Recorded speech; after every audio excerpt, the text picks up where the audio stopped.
When you think about racial equality and civil rights, which political party comes to mind? The Republicans or the Democrats? Most people would probably say the Democrats, but this answer is incorrect. Since its founding in 1829, the Democratic Party has fought against every major civil rights initiative and has a long history of discrimination. The Democratic Party defended slavery, started the Civil War, opposed Reconstruction, founded the Ku Klux Klan, imposed segregation, perpetrated lynchings, and fought against the Civil Rights Acts of the 1950s and 1960s. In contrast, the Republican Party was founded in 1854 as an anti-slavery party. Its mission was to stop the spread of slavery into the new Western territories with the aim of abolishing it entirely. This effort, however, was dealt a major blow by the Supreme Court in the 1857 case Dred Scott versus Sandford. The court ruled that slaves aren't citizens, they're property. The 7 justices who voted in favor of slavery, all Democrats.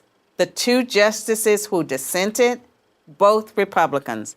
The slavery question was, of course, ultimately resolved by a bloody civil war. The commander-in-chief during that war was the first Republican president, Abraham Lincoln, the man who freed the slaves. 6 days after the Confederate Army surrendered, John Wilkes Booth, a Democrat, assassinated President Lincoln. Lincoln's vice president, a Democrat named Andrew Johnson, assumed the presidency.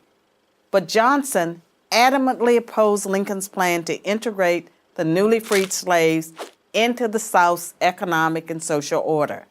Johnson and the Democratic Party were unified in their opposition to the 13th Amendment, which abolished slavery, the 14th Amendment, which gave blacks citizenship, and the 15th Amendment, which gave blacks the vote.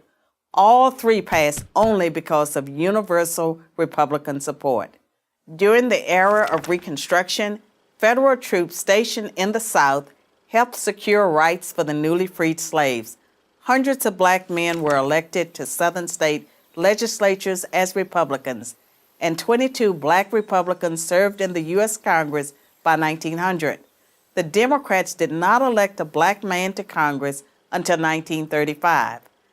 But after Reconstruction ended, when the federal troops went home, Democrats roared back into power in the South.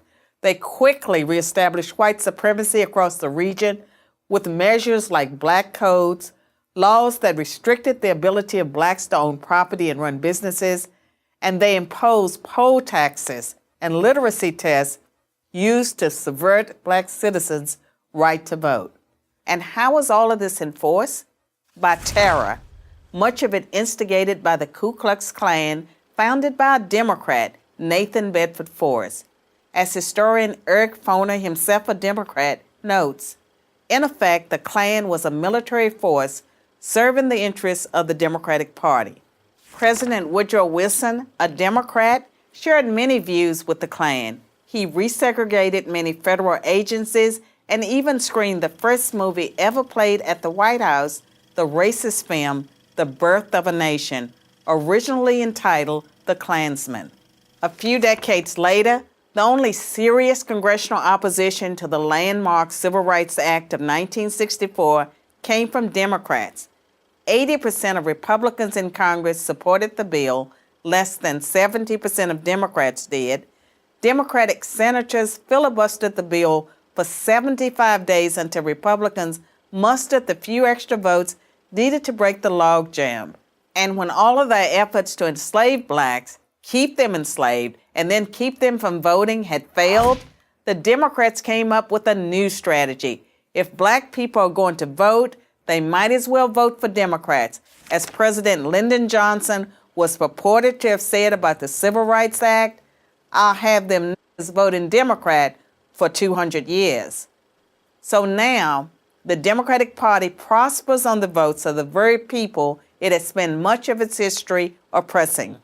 Democrats falsely claim that the Republican Party is the villain when in reality it's the failed policies of the Democratic Party that have kept blacks down. Massive government welfare has decimated the black family. Opposition to school choice has kept them trapped in failing schools. Politically correct policing has left black neighborhoods defenseless against violent crime. So when you think about racial equality and civil rights, which political party should come to mind?